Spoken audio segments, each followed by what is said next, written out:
Good now and welcome to Copilot Zero to Hero, where we take you from curious to confident. I think that was one of the catchphrases that everyone has been throwing around on the socials about that.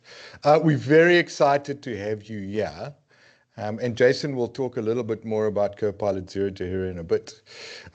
Super excited to have everyone on the call. There's a ton of people. When we started this journey, we didn't expect to get so many people, but we're very excited to have you here.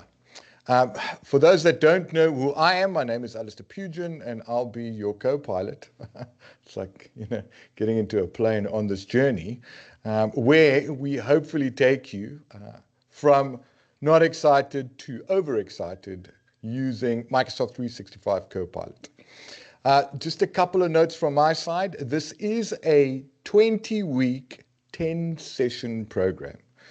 And a couple of reasons why we did that. We will be giving out some homework that we'll publish to GitHub probably tomorrow or the next day, where we're expecting you to show up in 2 weeks from now to the next session so that we can actually, test what you've learned over the next 10 sessions, 2 weeks between each session. So this series is the brainchild of Jason Baxter. Why is my phone ringing? Jason Baxter, the guy who has to tirelessly talk to everyone in his day job about what Copilot is, why it exists, how to control it, and why it spits out gobbledygob every so often. And he'll probably talk a little bit about that later in the show. And with everything, it takes a village. We've been dragged into his world to help him get to people when we start talking about Copilot. Like I said, this program runs over 20 weeks. For those that either have to feed their humans or dogs, we are recording this session and we will be publishing it to our YouTube channel because we are actually that fancy. We have not only a YouTube channel for this show, but we also have a GitHub repo that will give you access to probably in the next couple of days. Any other artifacts that you see that will show up today will also be added to the GitHub repo. If you do have any questions, please drop it in the chat. One request from my side, can you let us know where you are? How many AIs just popped up in the chat? I saw that. Yeah, it's just like, there's about 3. Yeah, so it's all Otter. We should ban Otter AI from these sessions because we're only talking about Copilot. If I said something bad about Otter AI, will they sort of hunt me down and come find me where I live? If you do have any questions, please put it into the chat. I think there's a Q&A, but just use the chat. We will be monitoring that, and unceremoniously, we will probably interrupt Jason mid-sentence to ask him a question because you're the most important people to us. But yes, we'd love to know where you are dialing in from. And for someone that's as old as I am, we normally dialed in. For the young kids, they're going to ask me, what is dial? But we'd love to know where you are actually coming in. So, we're really excited to have you here. We hope that we can add some value to your lives over the next 20 weeks if you do stick around. And we also have webinar police. So if any speaker is derailed, we'll pull them back. And that's usually Karika that shouts on the back end to us to make sure that we stay on track. And hopefully by the end of not only today, but the end of 20 weeks, you'll have a better understanding of what Copilot does, how it functions, what it looks like, why it cries at night because of your questions, and stick around. So I'm going to hand over to Jason, who's going to kick off the first session. There's 10 sessions, yes. The first of 10 sessions focusing on 3 strategies for AI. Thank you so much, Al. And welcome everybody to the first session of our Copilot Zero to Hero webinar. I'm going to be covering today the 3 strategies you need for AI. And I'm really excited to be working with this team. And so I have to just start off by saying a big thank you to everybody from the organizers and the presenters. We even have some special guests joining us a little bit later. So it's going to be a really exciting series, and I encourage you to register for all the different sessions. Each session has a separate registration link. So you can join the first one, the third one, the sixth one, whichever ones are interesting to you.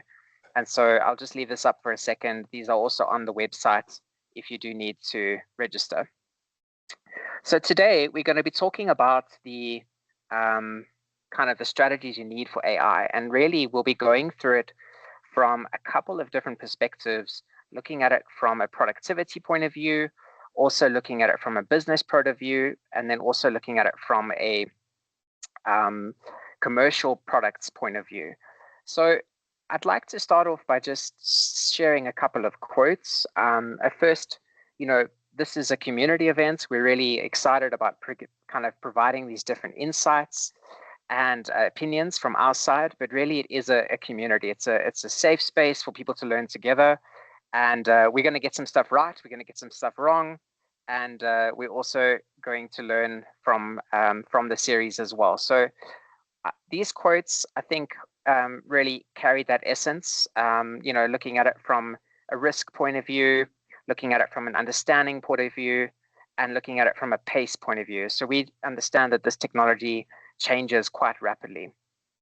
And so when I start talking to different customers about AI, there's kind of a mixed emotions at first, depending on the stakeholders in the room. So you've got some people that are kind of maybe afraid of AI, others that are optimistic, and some that are cautious or even surprised by its capabilities. And so as you're going through this, and you might trigger these different emotions through these different webinars, feel free to drop a question in the chat, and we'll try our best to answer all the different questions and kind of uprate that different confidence. Now we have so many different people joining this webinar series. We've got enterprise customers, Microsoft experts, partners, small customers, medium customers, large customers, and everybody's at a different point in their AI journey. So we're going to start off with super practical guidance and work our way through the series, and hopefully we're able to impact your Copilot rollout. So starting off with the first kind of piece is just looking at this from a much more holistic point of view. So when we talk about AI strategy, we're looking to understand how the different elements of a business come together with the people and all the governance and security rules that we need to improve at the rollout of AI. Now, some of these slides are from Microsoft, other ones, these are from me. And so we've got a mixture of resources that you can leverage. So this is the first resource really aimed at leaders. And so this talks about it in a lot of in-depth. It's a white paper. There is a form that you have to fill out to download the white paper. And it really touches through organizational culture, all the different elements around that. What does it mean from a learning perspective, a skilling perspective, having sort of growth mindsets and the typical learning kind of strategy pieces. And then we go through it into the business strategy piece. So looking at where can we apply AI to our business? What are the possible use cases? And how far does this go from different ranges? Now, what I like about this is it really touches it quite holistically and quite in depth. So as you're going through this white paper, you'll be able to start to see the different questions and perspectives of it. And so today, I'm going to simplify this model into just 3 strategies to get us started. So one of the things that comes across quite a bit is, being able to apply this technology. So thinking about it, how, what are the skills we need? How do we get started with this? And then what are the governance and legal aspects of this as well? And all of these 5 pillars typically work together in some sort of fashion. So to start it off, I've got, a couple of key concepts that I have to land with everybody before we go deeper into the strategies. So firstly, Copilot is human-centric. And what I mean by that is it's really about providing every employee some sort of an assistant with varied degrees, but it's about democratizing AI for everyone. The second part of this is obviously we've got business processes that exist within our different businesses. And so we want to transform these business processes either by making them more agile or more capable by using something called an agent.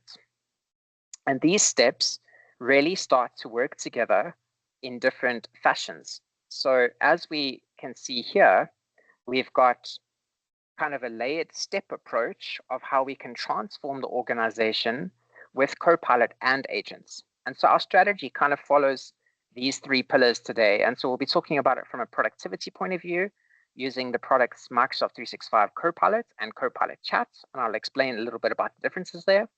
And then we'll start talking about it from a business process and automation perspective using Studio. Now on this slide, I think it's incredibly important to point out some of the underlying principles, which would be responsible AI and Microsoft security, as well as how these building blocks can kind of plug into one another. And I think that's the main reason why I wanted to share this strategies with everybody, because it's not one strategy. So I see a lot of customers looking at this from a single pane of glass, where they should actually have separate tailored strategies for each one of these aspects. Okay, so let's dive into the very first piece of this, and that is empowering productivity and understanding AI.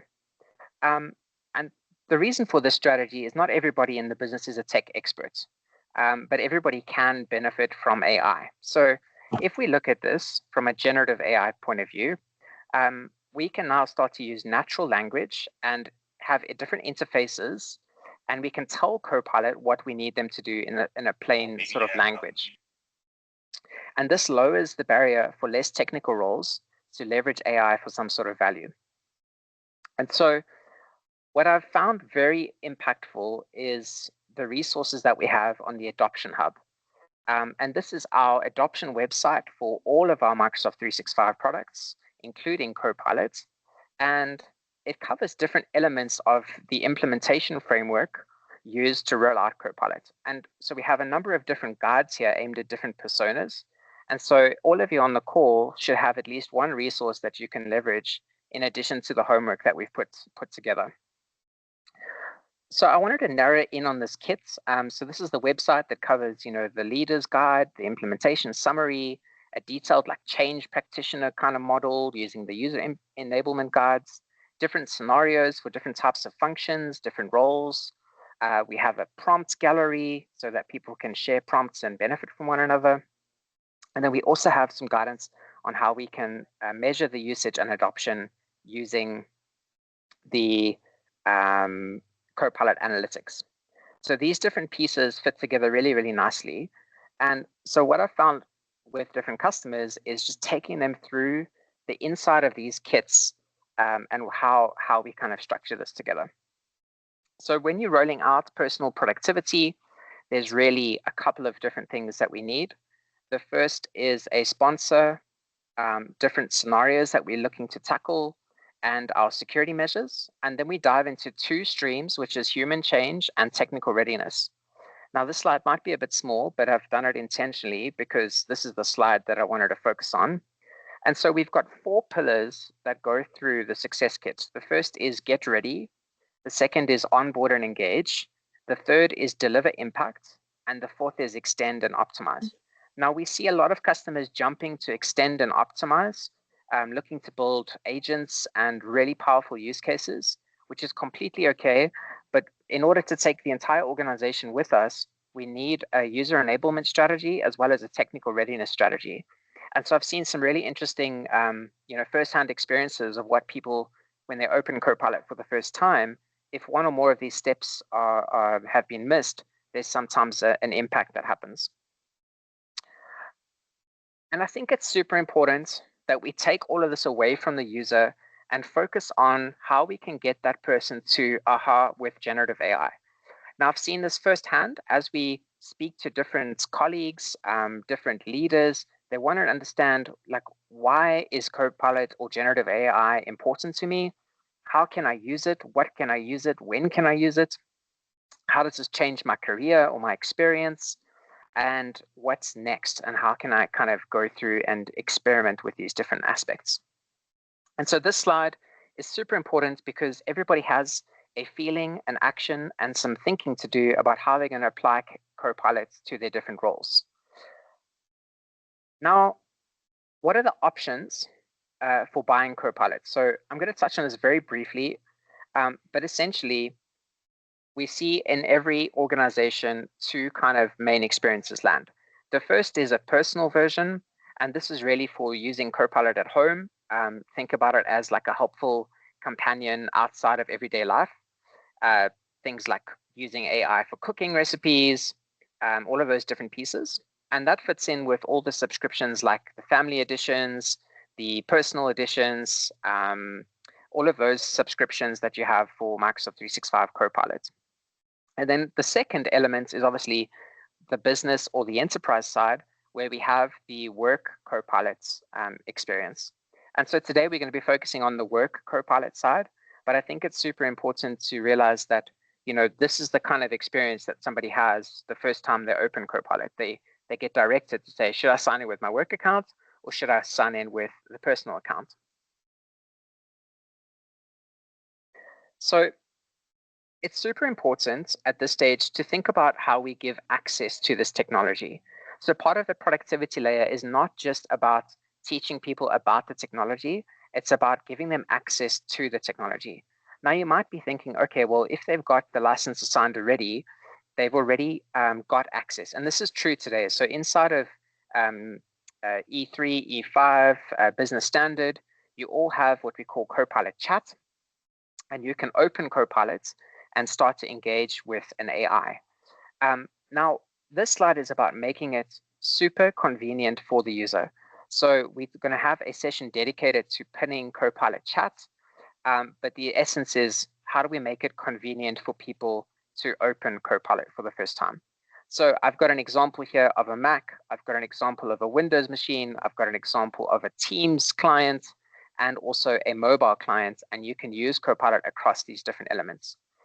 Now, let's take a step back from the technical piece and just talk about this a little bit more from a user experience point of view. People don't know what you don't know about AI. And so people want to be able to see it, touch it, feel it, experience it, understand the value of it. And once they know how this works, they can kind of begin applying it to the everyday tasks that they have. And so there's these different versions of Copilot for different intended uses. And you want to compare the options and the key features to see which edition fits. So this could be like based on your subscription, your type of work that you do, your business, your budget, or other requirements. And so the last kind of closing point on this slide is really, how can we make it super convenient for people to leverage this AI product? So I've simplified our licensing model to just 4 options, which is really Copilot Chat, which is the value-added edition that comes with your work subscription. You then have a per-user license for the Microsoft 365 Copilot, which is our best-of-class breed. And we can also use message packs and pay-as-you-go options for more extensibility.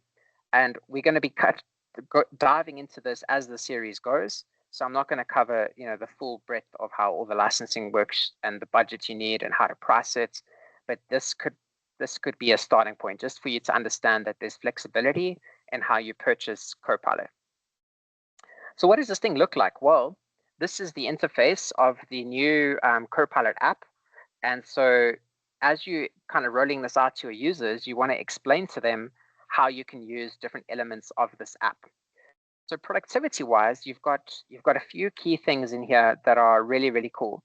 The first is this concept of search. So we've had enterprise search inside of Microsoft 365 for some time, and you can essentially search your work data with the paid-for version and the web data with the Copilot Chat version. And so this is really nice. If you're looking to search for any type of information, you simply put in your prompt or your instruction to AI, and you send it off. You've also got voice capabilities and the ability to attach or upload documents. Now, one of my favorite things to point out is this little green shield. It might be a bit small, but you will see it as you sign into Copilot with your work account. This simply tells you how Microsoft protects you and your data, called Enterprise Data Protection inside of Copilot. And so at this point, like, we're thinking about, strategically, how do we get people to remember to open this app? What are the type of things that they can use this app for? And down the left-hand side here, we have a number of different features included in the licensed version here. So we have different chat experiences. We have agents that we can use. This is not only Microsoft agents, but also third-party agents. We've got our previous chats or history. We've got pages, which allows us to kind of engage with AI and open up different pieces. And we have notebooks, which we can use to gather and collect all the different information and even spin up a podcast sort of style audio overview of everything that we've referenced there. Under the create section, we can create any type of document, media, videos, images, posters, infographics, the list goes on, and we keep adding to this experience. So what I'd like to share here is really, how can we land some core use cases at this stage for productivity and kind of dial this out to the different types of users. So when we're looking at Copilot chat, how can we start with the basics, looking at something like summarizing, reading and writing with Copilot, translating different text, comparing and transforming different texts, extracting texts, or generating any sort of media. This could be an image or a video or different types of information. And then for the licensed users, we really want to go down the prompting techniques, detailed, really deep prompting, referencing different types of work information, maybe starting off with some very quick wins like meeting recap and Copilot and Teams, moving on to managing your email and AI and any of Copilot inside of the M365 apps. And so what this does is it gives people the confidence to then go, hey, no matter which app I'm using and what I'm using that app for, I can now start to apply this within my role, whether I'm in finance or legal or the different aspects. So that's the first strategy. Let's roll out Copilot from a productivity point of view. And so we can do this by kind of having a multi-team effort, making sure that we have the right family of products for the right purpose, and giving people convenient access to Copilot. We then land our core use cases and focus on that get ready phase in the success kit, as well as our technical readiness. And we start to look at how we can improve our different security. And so I'm going to leave the security conversation for how we secure the tenant and set up the tenant.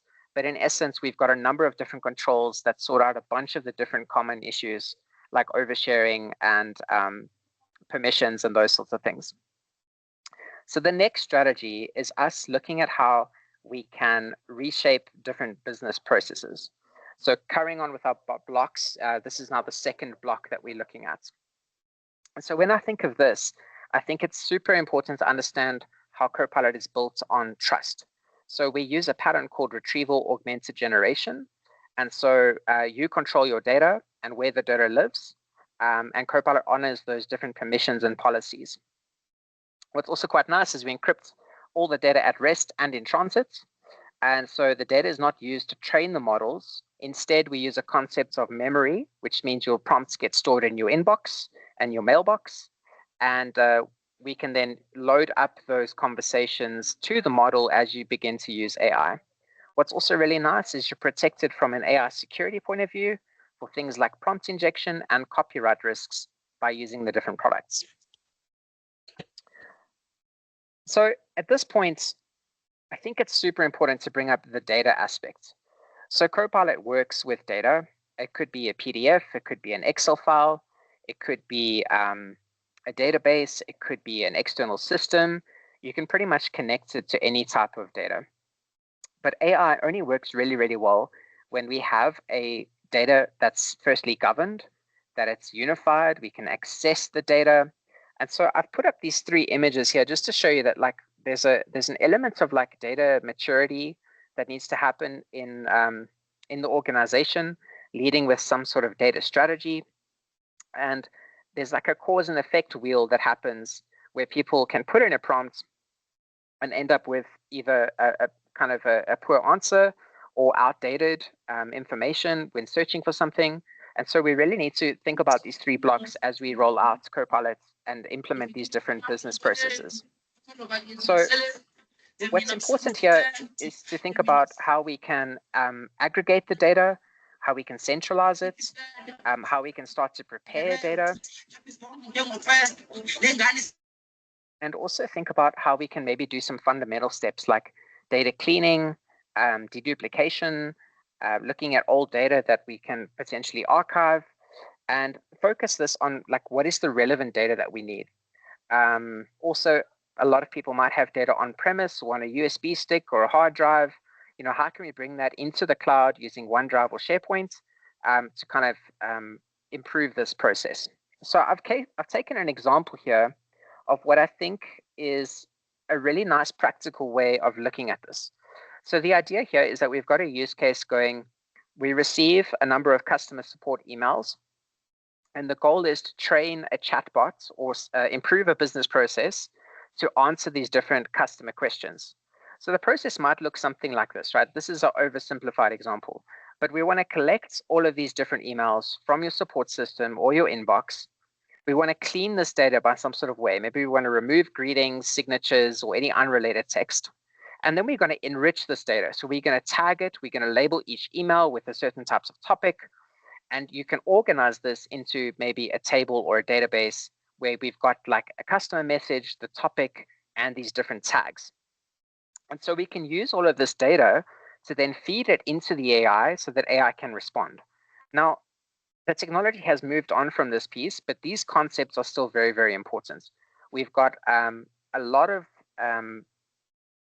different examples of how Copilot can connect to things, pull different information, and think about how if we follow this type of process, we're almost always guaranteed to get better results than if we just gave it all the information from the get-go.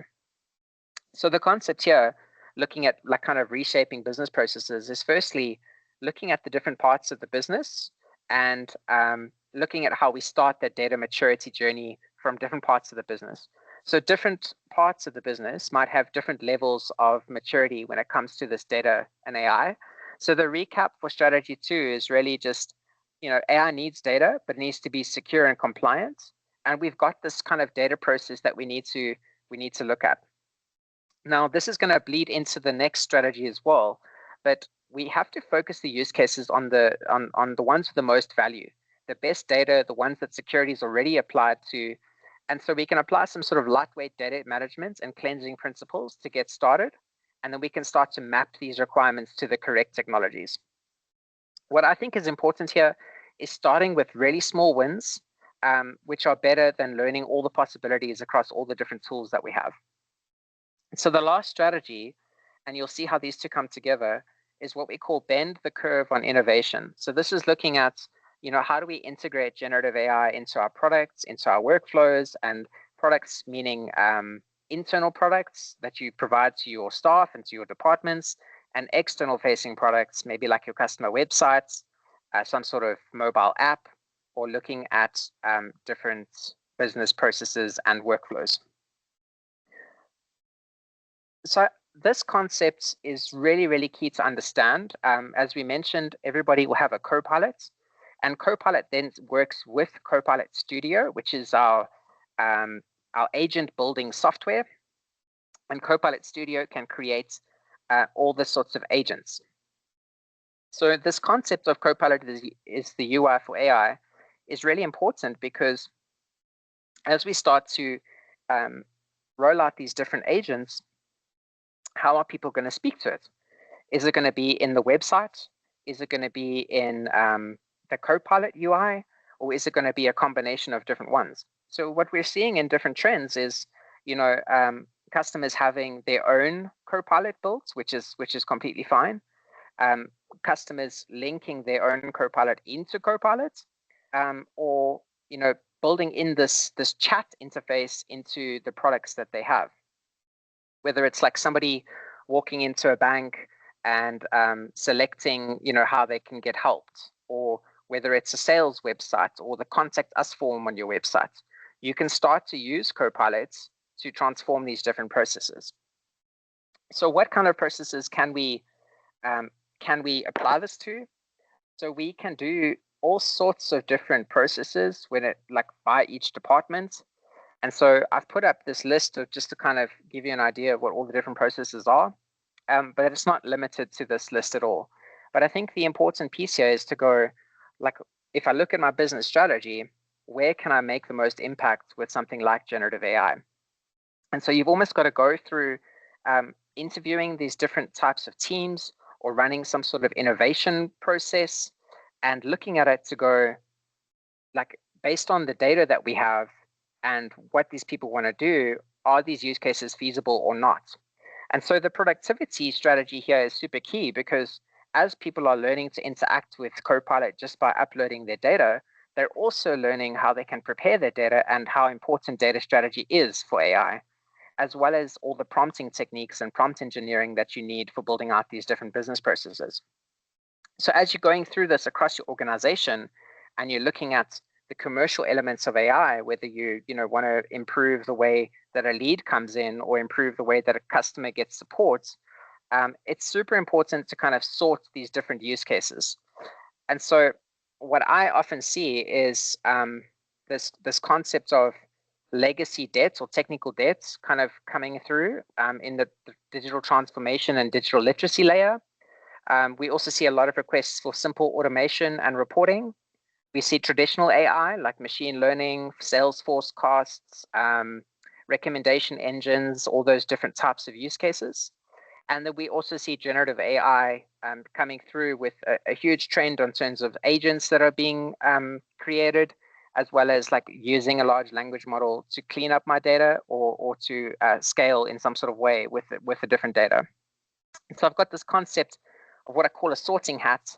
And it's really just to say, once you've identified where you're going to infuse this generative AI into your products, you really need to start thinking about how we match that to the different tools. So there's a range of different tools that we can use for agent creation. We have a kind of democratized version here where end users can build their own agents. I think these are super useful for things like filling out a form, transforming text to another format, or even just simple retrieval-based agents. And then for makers and our developers and IT pros, we have a range of different tools that kind of help support from a different range of complexities. So if I think about this from any sort of agent that needs to perform a task, that's where I would start with Copilot Studio. And for developers needing full stack and commercial applications, you'd probably use a combination of Copilot Studio and Azure AI Foundry. But what's also really important is to not limit yourself just to these three tools. There is Power BI still, there is Power Automate still, and so we can use those other technologies for a fit for purpose type use case. Okay, so looking at our last range of kind of a recap here, I think it's important by outlining the business vision and the data strategy that you could do this department by department. You could look at this from different viewpoints, thinking about maybe how we can improve sales or improve marketing, and getting people to start with the basics, as I mentioned. So think about it like, how do we start with getting people to prompt? And then how can we take those learnings from the prompting and look at the different entire business process and start to incorporate these different technologies? What I see a lot is people having to follow the consultative routes or the business analyst routes, collecting requirements, aligning them with the appropriate technology, looking at the data quality and the different licensing and budget constraints that different organizations have. And so as you're going through your use case, you also need to consider the quality needs and the complexity of the use case. You have a lot of flexibility and you can choose a mix of tools or adjust the AI model. And then you would start to monitor this with the Copilot control system. So there's a lot of different elements that tie together. But in short, there's three strategies that we need. The first is, looking at a productivity layer. The second is fixing our data and doing data readiness pieces, looking at how we can then apply that to our business processes, and then taking it and going a step further and putting it into our commercial AI products. So what I wanted to walk through here as well is just thinking about how we go through these different phases for kind of taking it through these different tools. So as we can see here, we've got our end users, we've got our makers and our developers. And one of the strategies here is to start really, really small. So what we can do as we saw with the kind of the customer support example, we can identify sort of the high impact use cases. We can build out a specific business challenge or product feature. And we can start by taking through the existing process, which is maybe like somebody logging onto a website, filling out a form, and start to pivot that to maybe a more chat-based experience. And so we can really start to think about, maybe how can an end user build their own agent so that we don't have to touch the low value use cases. And then we can start to develop and pilot that further by using different types of integrations. So if we look at this from an enterprise architecture point of view, we'll have different systems in different DMZs, and we want people to be able to connect to these systems or connect to the data lakes that we have using either Excel or Copilot Studio or whatever they need to get to the data that they have from that central repository. And so now we're kind of looking at building a pilot. And so here we might use Copilot Studio. It's a low-code, no-code solution. And this allows us to then start to build out these different experiences of agents. And we'll start to go, this is the instructions it should have. These are the actions it should perform. And this is the information that we can use as knowledge.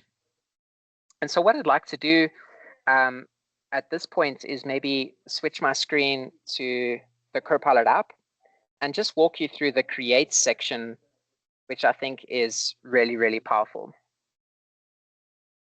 Okay. So this is the Copilot app. You should all see my screen. And so I wanted to start by just sharing a little bit of where I think this is going. So firstly, everybody is quite familiar with the different Office products, Excel, Word, PowerPoint, etc. And so I think that the experience will evolve over time where you'll be able to now create this from an AI first principle. So if we start with like maybe creating an image or designing a poster, you can actually describe your image. And so as an example, you could create a diagram, you could create a hyper-realistic image, and whatever you put inside of the prompt will execute against Copilot, similar to how we have under the chat piece here. And so we can create an image, we can design a poster, we can create a video. And if you look under more, you'll see all the traditional formats that we are used to. And so I think this is super important to understand that as you are creating these different kind of experiences, you can now start from an AI perspective and end up in the document format, which I think is quite a nice experience. And it's got some really great examples here that give you an idea of how you could maybe apply this in your business. So if we look at this from a marketing point of view, we could use it to do a title slide. If we're using this from a software development point of view, we could use it to create a mock-up interface. If we want to create some sort of diagram, we can do this. So it really applies to a broad range of different tasks. And then we can ask different questions like searching or chatting and start to go down different prompting examples. So if I go to the chat, I just want to switch here to the web version here. And what I'd like to do is show you this enterprise data protection shield. So it's got a nice little link here that takes you to the data protection documentation, and it tells you exactly how you can do that. What I also like is just some examples of the different prompts that you can use. So things like writing a piece of code or analyzing some text. It gives you an idea of what you can start using it for, which is the whole purpose of this of the series. So to end off, we've got a nice little guest interview. And so I'd like to just check if Michael is on the call. Okay, cool. And so I'd like to just do a little bit of a guest.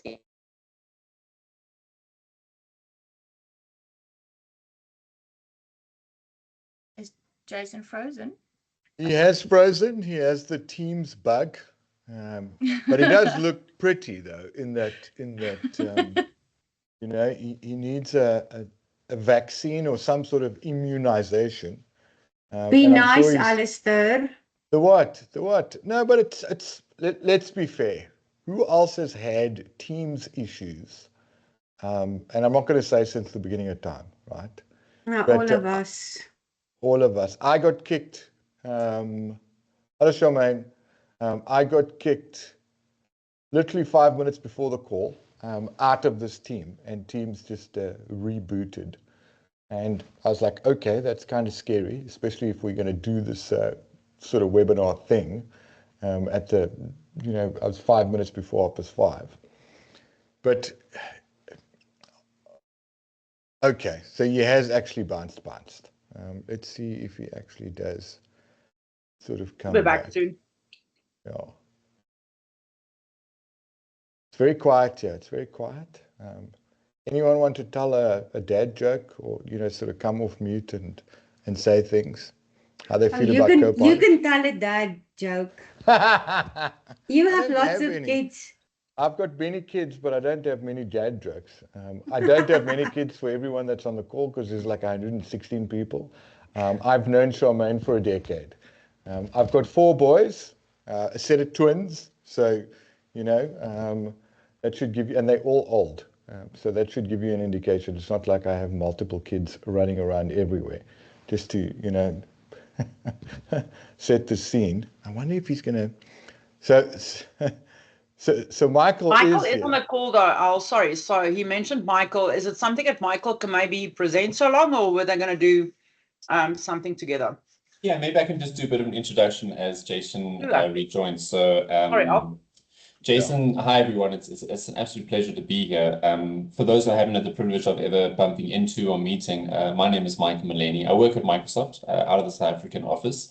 But I'm what they call, Microsoft loves to rename our roles every year. I don't know why. Maybe someone gets paid per title rename. I'm not sure, but it seems like that's the case. And this year they've decided to call us global solution architects. But in a nutshell, what that really means is that I've had the absolute privilege over the last 2 or 3 years for customers all across Europe, Middle East, and Africa who have bought anywhere from 1 license of Copilot to, hundreds of thousands of licenses, deploy and use it. Not just limited to the technical space as well. The technical, of course, is incredibly important and a huge stumbling block for some people. But it's more about the business alignment over there. So making sure that once it's in the hands of your average employee, not to find a better word, your average employee, they look at it and they say, well, what do I do with this thing? I've got it. What do I do with it? And that's been a huge area of my focus for the last 2 or 3 years. So it's an absolute privilege and honor to be here. And and welcome back, Jason, on your trip to the Nether. How was it? It was good, thank you. All right, cool.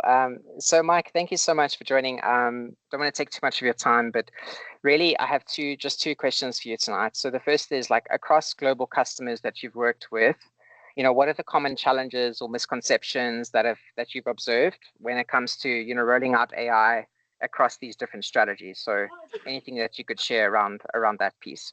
Yeah, it's been an interesting journey. When we look at AI in general, ChatGPT, Grok, Copilot, whatever it is, you think that you're just going to dump it on people's desks and they're going to say, this is the most amazing thing, and I'm going to dedicate every second and every minute of my waking life to utilizing this thing.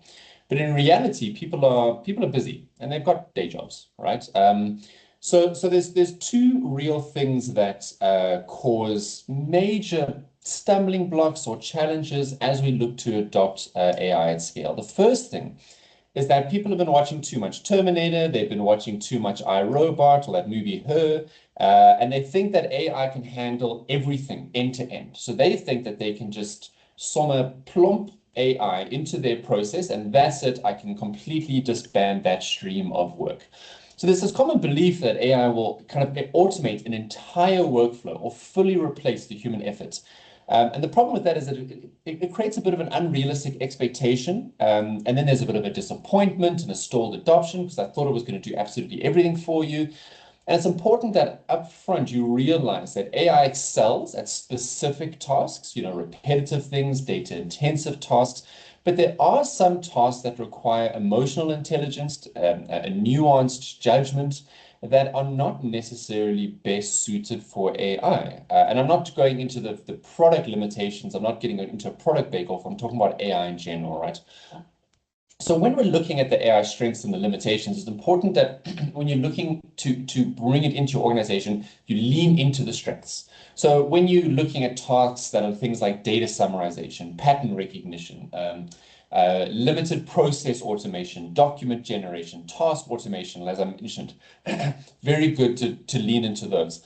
But where there becomes things like an emotional context or an ethical decision or relationship building, some unpredictable human behavior, leave that to the experts, the people that have been studying it and practicing that on a day-to-day basis. So on that front, it's important that when you're looking at deploying AI, just review the entire end-to-end business process and try and find out the bottlenecks or the non-human tasks that are best suited for AI, and leave the human things like customer interaction and judgment calls to the humans, right?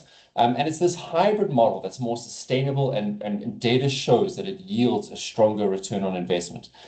You're probably thinking that's all great and abstract, like, what do you actually mean by this? So let's take a look at a legal contract review, right?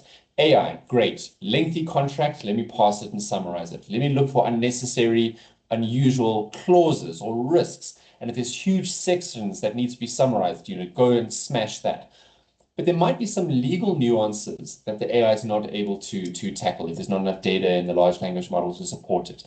I would not leave my AI to negotiate legal terms. The last thing you want AI to do is make a mistake or hallucination and suddenly you're on the hook for billions of dollars or lots of unpaid hours in a contract, whatever it might be.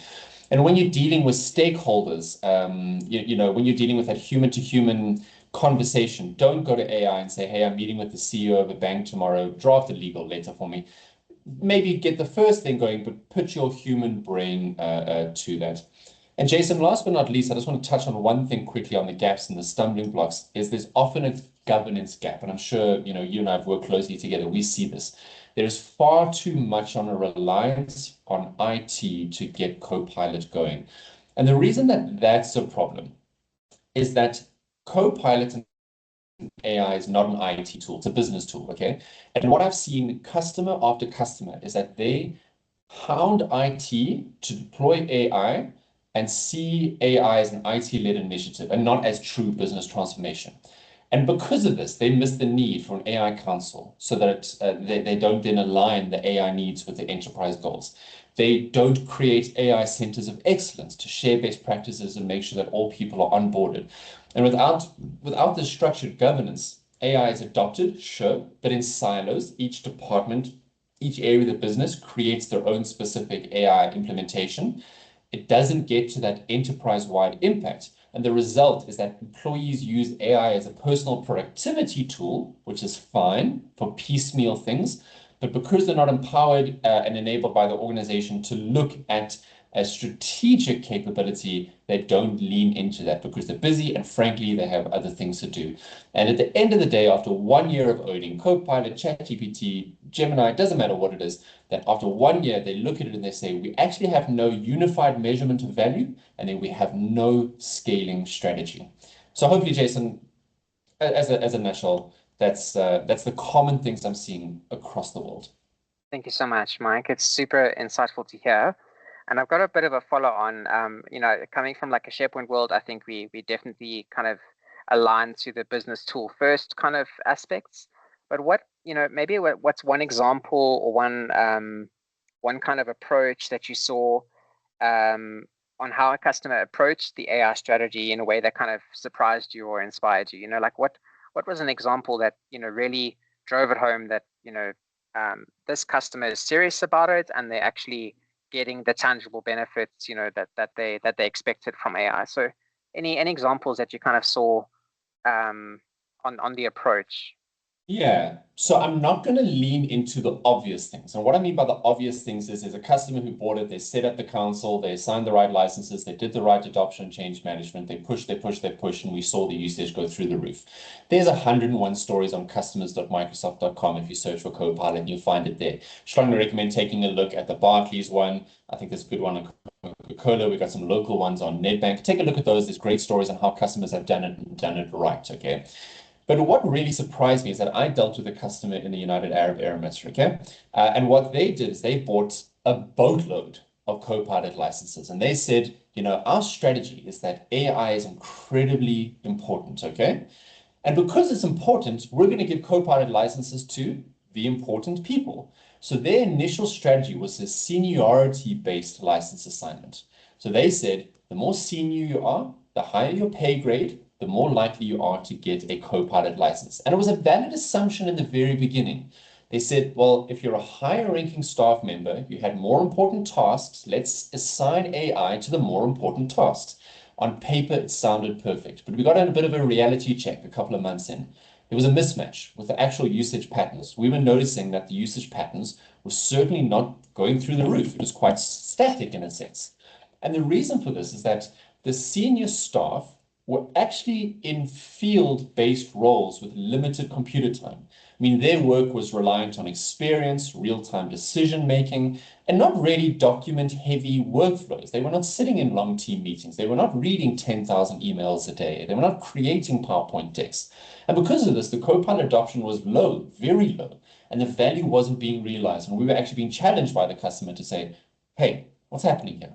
So we had to do a rapid pivot. We went to persona-based reassignment. And with us and the customer, we reevaluated who would benefit the most from Copilot. We scrapped the idea of seniority and pay grade and rank. And we said, let's go look at the M365 usage reports and and the Copilot Viva Insights dashboard, and let's reassign licenses to those type of roles that are document heavy. People who are in frequent meetings, people who are writing and completing tons of tasks, and decision makers that make their decisions based on extensive research and data. And when we did this bit of a licensing Thanos snap purge and we got a whole bunch of new people on Copilot, we saw that there was a significant increase in the usage and, more importantly, the actions per user. So more people were using Copilot, and the people who were using it were doing a lot more with it on a day-to-day basis. Customers said that the return on investment is now justified and valued and noted, and the users were more engaged in the community, in the champions network. They found that they were being more productive, and they were very vocal about the impact, shouting out loud about the stuff that had gone there. So honestly, what inspired me about this is that the customers set the ego aside, and they said, let's make a data-driven personas decision to guide our decisions. And they recognize that AI productivity tools aren't for the most important people, but for the right people based on their day-to-day work. And honestly, if you align your AI use cases with real world behavior and need and not the hierarchy, that's your ticket to success, in my opinion. Awesome. Thank you so much, Mike. I don't see any other questions in the chat, so I might throw one more at you if you've got some time. Yeah, I got time. Okay, cool. So one of the other questions I had was, if we're looking at it more from like the commercial AI side, we obviously have internal facing products that, our departments use, internal tools, power apps, all of those sorts of aspects. Is there any standout examples to you how you see Copilot Studio being used or AI Foundry being used, for a particular use case? Any sort of starting examples that you think customers should maybe start with, or an approach on how to plan out the commercial AI piece? Yeah, it's a great question. When you're going through that, earlier I answered your question about taking a look at an end-to-end business process and seeing what the repetitive tasks can be.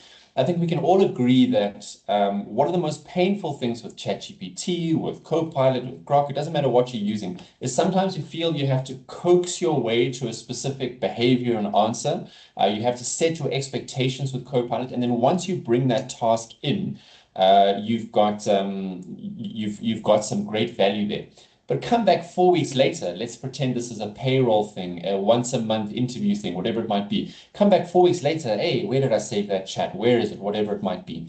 So where I'm seeing really good use cases for Copilot Studio is that when in the business process, those heavy hitting, lots of prep required, impactful scenarios are being identified, rather than training the end user on here's the 15 prompts you need to land in your AI system to get it going. I'm seeing customers use Copilot Studio to build out task-specific agents that will tackle that subtask kind of just as an input in, input out scenario. So a great example of that is any form of contract review. Rather than having to say to Copilot, you are a legal expert, these are the things you need to look for, these are the things you must watch out for, this is the format I want it in, and you have to do that once a month. You can just say, hey, agent, here's my contract, please process it as you always do. And then it comes out in a solid, unified way. And as customers are building out, going from trialing out 10 agents in Copilot Studio, sorry, let me rephrase, 10 users using agents that are built in Copilot Studio to 10,000 users, you need to ensure that you've got that consistency in the input, the flow, and the output of it over there. So where Copilot Studio is really helping customers is getting that consistency on all three aspects of their Copilot usage. That being said, final comment from me, you don't have to build an agent for everything, but where you can identify the correct place to build an agent could be the differentiating factor between, AI just taking the same amount of time as if you'd done it manually to really saving time. And what I'm really looking forward to, Jason, and I don't know if you've covered in this webinar, maybe it's something for the next one, is we know that we're building all these singular agents all over the place. I cannot wait to see all these agents being autonomous and actually talking to one another, where they say, hey, I finished the legal review, let's go put together the executive summary, and the agents actually talk to each other, skipping out considerably more steps, so that the human behind the process can add their specific value and get to the end goal much quicker. Thank you so much, Mike, for joining and for your time. We really appreciate the insights, and we'll see you soon. Thank you so much. Thank you. Okay, team. So we've got some time for Q&A. I saw a question or a hand raised, Jason. I don't know if you saw it. Also saw it. I think it was a clap maybe, or high five. It was Richard Preston. So I don't know if he still has a question or maybe. Yeah, it was actually a question for Margaret. I think the main thing I wanted to pretty much know is from a high level overview, so security and no, it's not migration. I just had the word. What have been hiccups that you guys have seen come out of industry regarding, I would say, data being leaked through between departments, AIs being able to pick up on documents that they shouldn't have access to, the security and the governance. How's that been going? Well, I'm happy to tackle that, and then Jason, I'll hand back to you, if that's okay with you. Cool. Yeah, it's a great question. So what's amazing about Copilot is that you need to think of Copilot to having access to your keyboard and your mouse. If you, as a human being made out of flesh and bones, can sit in front of your computer with your keyboard and your mouse and get to files, get to data, get to information, your Copilot can do the same thing. And if you, with your keyboard and your mouse, cannot get to that data, your Copilot cannot get to that data. It's as simple as that. That is in a world where humans don't make mistakes. Humans make mistakes. We know this. So what we've seen happen with customers is that someone in HR, this is a hypothetical example, but very real as well. Someone in HR will say, well, let's put everyone's payroll in a HR SharePoint, and they'll go to their colleague and say, listen, can you access the HR SharePoint? And their colleague says, no, I can't. So the person goes into the SharePoint site library and says, sharing everyone. Can you access it now? Yeah, I can access it. Great. And then they completely forget about it. Now, as a human being, you're very unlikely to stumble onto that, right? Because you have to know the URL exists. It's a mission to navigate tens of billions of trillions of SharePoint libraries. You're probably not going to find it with your keyboard and your mouse. Your Copilot will. So it's not a fault with the technology. It's a fault in which the way that people's data is set up. That being said, we don't just say to customers, hey, that sucks, good luck, have fun. There's all sorts of reports and dashboards and both Microsoft and partner-led initiatives where we can run oversharing assessments, and it will come along and say, hey, there's a library here that like 4 people access, but 400,000 people have access to. I do not think this should be an everyone shared library. And it's a simple format. It'll just tell you this, these 100 libraries, I think you should lock down, etc., etc. The second thing that you can do, and I don't recommend doing this, is that you can actually lock down Copilot to say, rather than have access to everything, you can only have access to a certain subset of information while I get my data cleaned. But that should be a temporary solution. That's the same as saying, I don't want anyone breaking into my house, so I'm going to remove and concrete every single door. Does it keep people out the house? Yes, it also keeps you out the house. So it makes your building quite useless. So as a temporary solution, you could lock Copilot down to say, hey, you only access a limited bunch of information. But in reality, what you should do is do correct security and governance on your oversharing and data privacy and security, regardless of if you have AI. In fact, you should do it now, even if you have no intention of buying Copilot whatsoever. Jason, I don't want to hijack your agenda. I'm going to hand back to you, and I hope that answer helps. Thanks so much, Mike. Thank you. I know he has to drop as well. So yeah, team, I think it is something that we've experienced. I think there's a lot of solutions and quick wins that can be applied. And customers that have 2-3 million different SharePoint sites are able to resolve this. But it does come down to that data maturity and security. I know Alice has spoken a lot about zero trust. And we have to apply the best practices, right? Whether it's data management, data governance, security reviews, it's all important that we apply those different elements.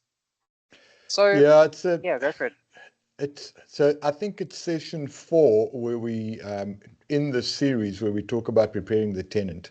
And Jason, we see your slide, but it's not full screen. So I don't know if you want to go full screen.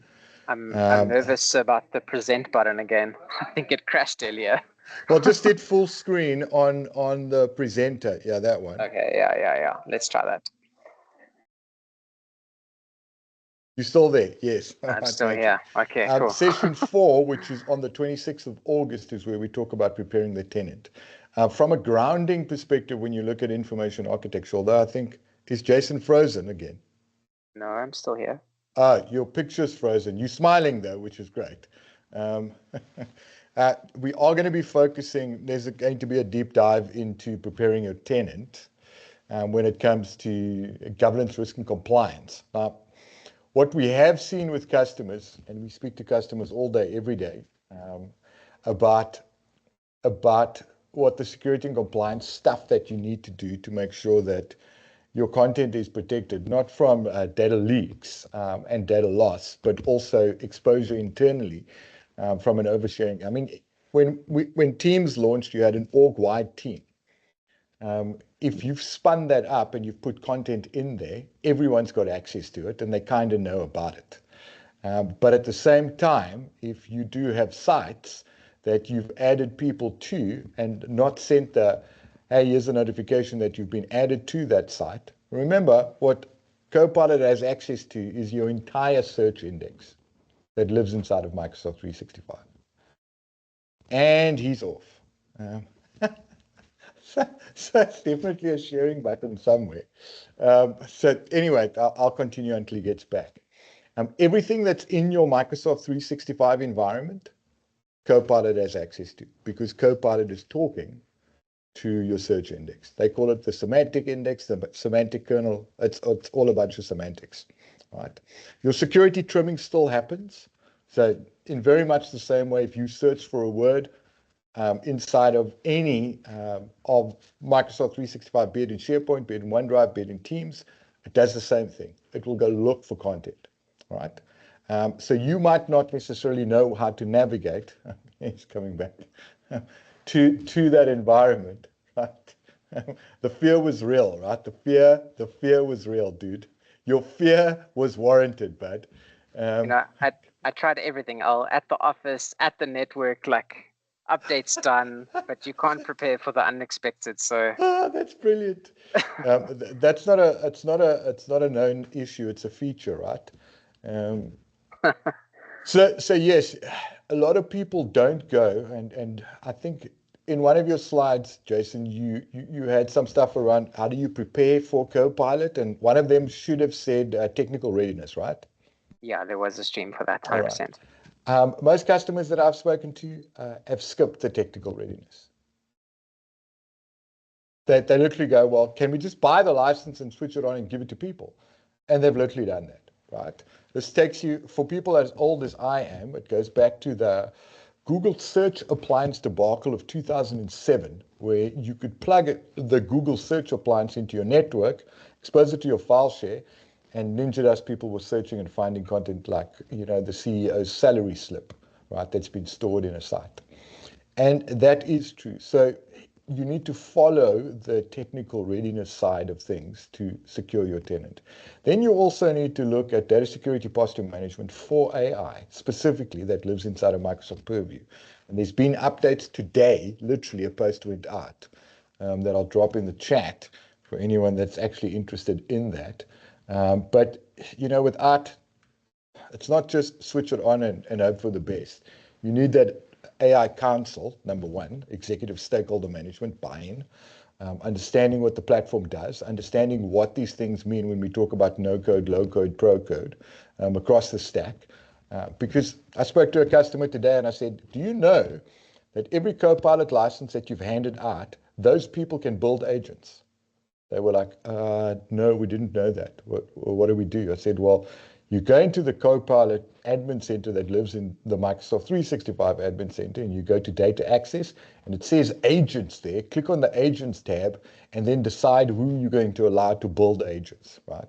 Not to be confused with building Copilot Studio agents, which is an actual license thing, where you can buy a license pack for Copilot Studio. You buy one, you get 25,000 messages, and then anyone that has a tenant license can actually use those agents.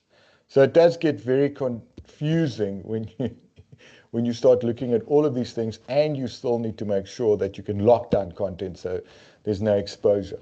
And there's a whole bunch of things on the security side that lives inside of Purview that you should be looking at, not just switching it on and giving it to everyone whose designation is either senior management or C-level.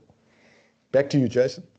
Thank you so much, Al. So I think I'm going to go through the homework quickly. So we've created some very cool homework. I'm going to just share my screen. I'm not going to do presenter mode. I'm scared of this now. But thank you for your patience. Firstly, I really appreciate everyone staying on the call, even though I've had some technical challenges this evening. So we're going to create a little bit of a fun exercise. It's not perfect. It's the first time that we're rolling this out. But the idea is for us to share some homework that you can kind of take home so that as you're going through the journey with us over this 12-week series, you're able to tick off some of those tasks, whether it's the human element or the technical readiness. We're going to kind of be creating this different homework. So activity 1 is really a checklist to go down some of the things that I've spoken about today. Things like, have I checked that I've got the right subscription? Am I using the correct version of Copilot, or should I be using the work version of Copilot? Have I started to go through any of the essential security measures like AI usage or data protection or user access? Have I got any identified or listed potential opportunities for AI in my business? And so the idea is that you're going to kind of tick this off for yourself and write down any other notes that you thought of during the session. And so this is for you. It's a takeaway for you and your business. And so it's just kind of a fun exercise that you can go through. Activity 2 then dives down a little bit deeper, where we've got some actual practice with generative AI. So we've got some examples with structured data and unstructured data. And the idea is that you would log into the browser for Copilot and start to work through the different scenario guides. So we've got some examples similar to what we had in the presentation, where we've got, you know, kind of a step-by-step process for customer support emails, meeting notes. So this is looking at unstructured data. And then we've also got an example for structured data. And so we'll use these as templates. You know, everybody's going to have a different set of data. And the idea is for you to walk through one of these examples and to write a prompt. So here's an example of one that we've created for you. I have a list of customer emails asking about funds, shipping delays, and product returns. Can you help turn these into a simple frequently asked questions with questions and answers? And then you would attach a Word document with 10 short paragraphs as an example. So you can pick any one of those different scenarios and work through the unstructured data practice. And then the last piece is then the structured data process. So here you might have a spreadsheet or a different type of format of it's sort of a simulation of what a database might look like. And so here we're going to work through the product table and generate a description for each sort of product. And this is looking at how we can enrich our data. So maybe it's looking at how we can do the sentiment of a comment, or maybe it's looking at how we can categorize something based on text. And so we've got a couple of examples here that just talk you through that. And then the third example is looking at the first kind of handwritten notes. So we've got a picture that's got some handwritten notes on, and this is to emulate you working with media.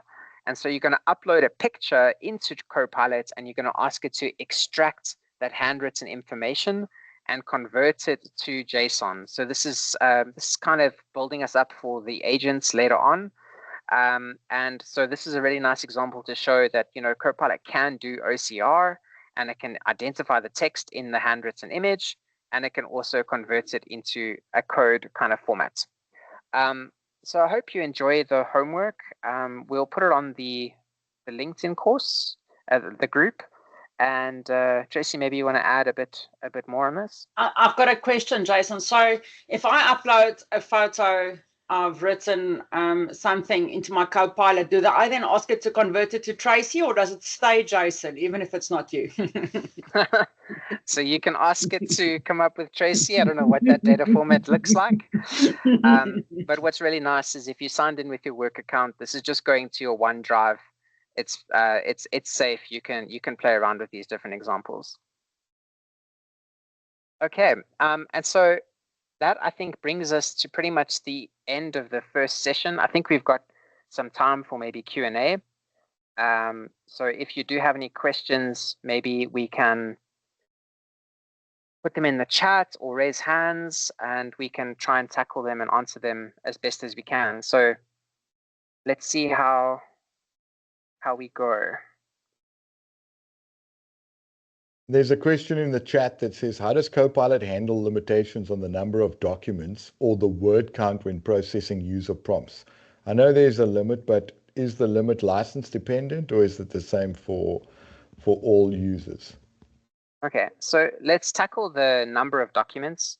With the chat version, you'd be able to process a certain number of documents per day. And the length of a document is typically 120 pages or 80,000 words. So it's quite a huge amount of documents. And so we're updating those limits. I think we've added a lot of value into chat over the past couple of months. And so I'd be surprised to see if anybody's hitting these limits really.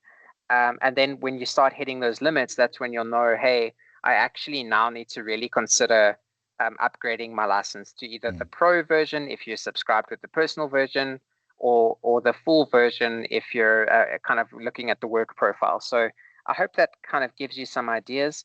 I think with tables, I'll add one more point here.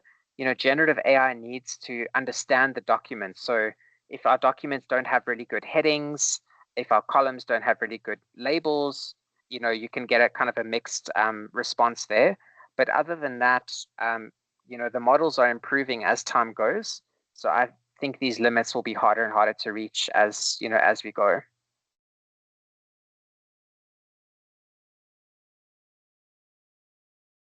All right. Any questions, please come off mute or put your hand up if you'd like to bother anyone on the call.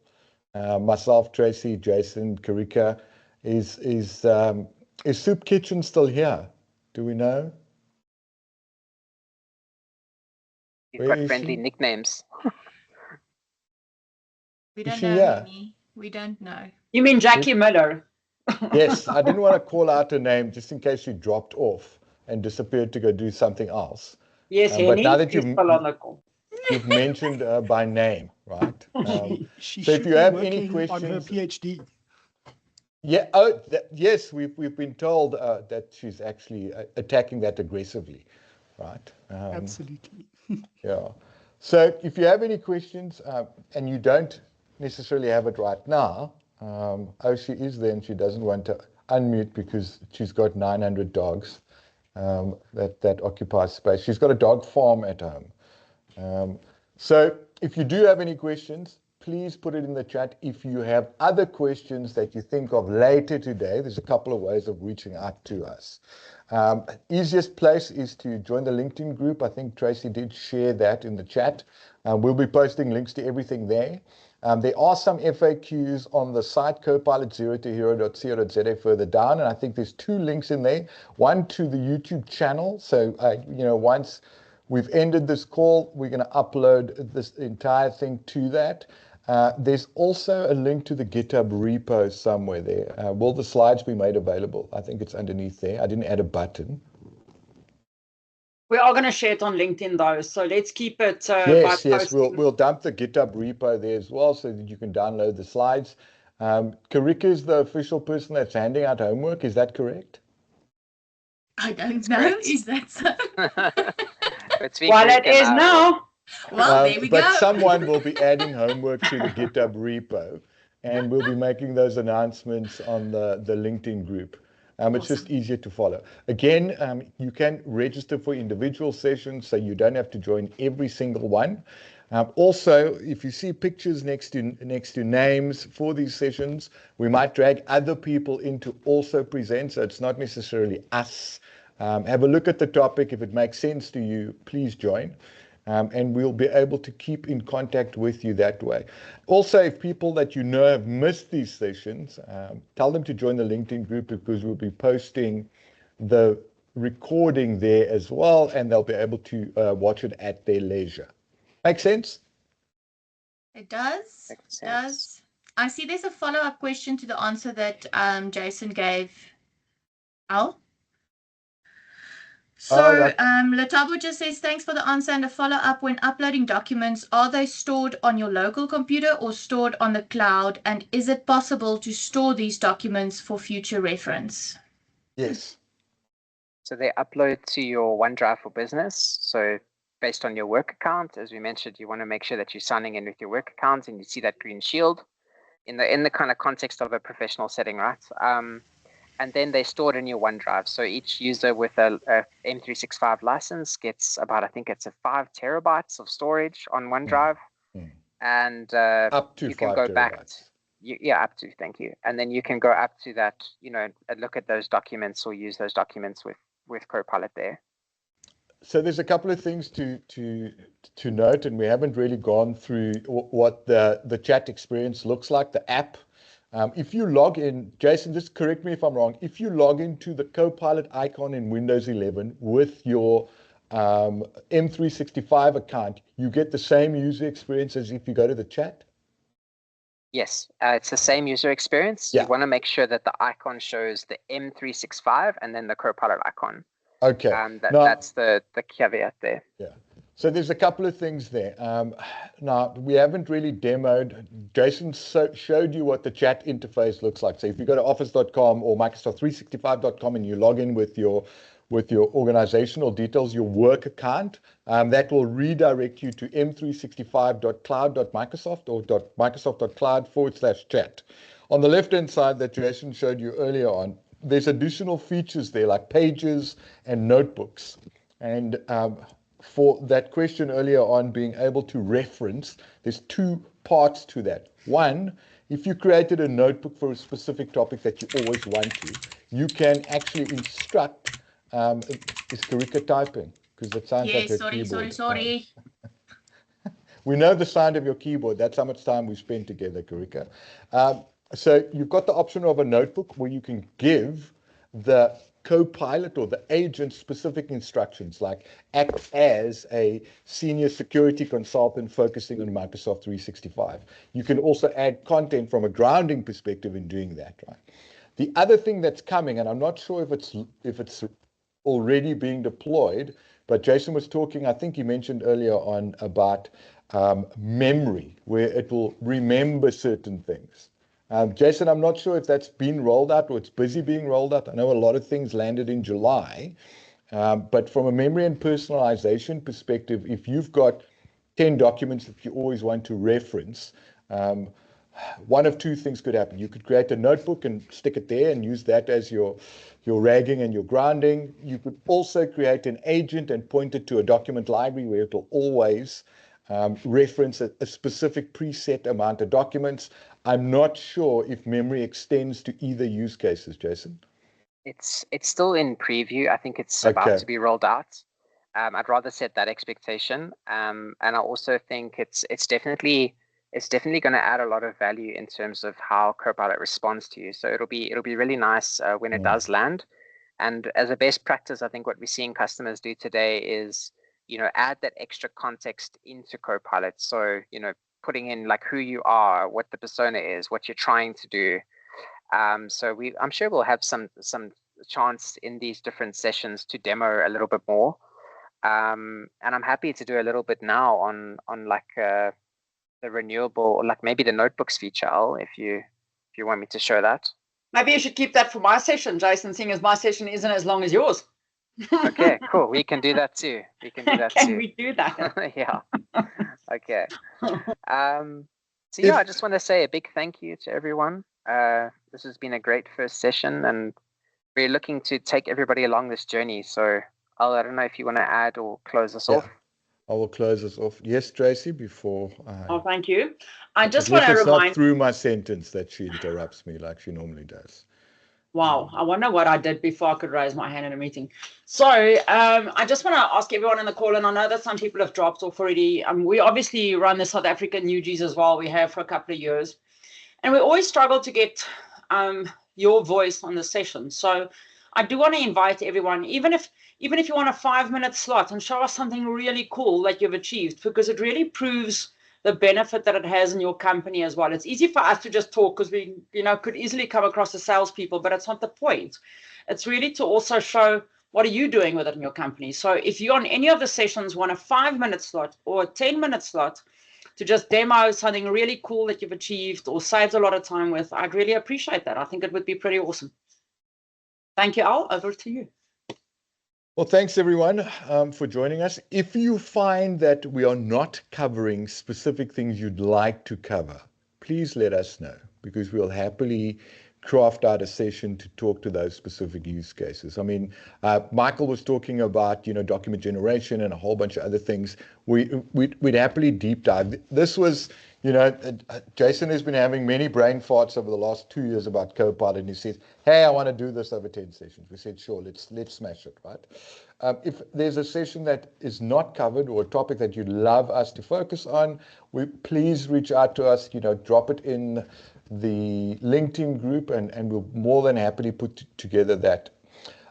Last thing from my side, this is a level 100 to maybe level 150 session. There's no crazy deep dives. Karika's not opening up Copilot Studio and building agents.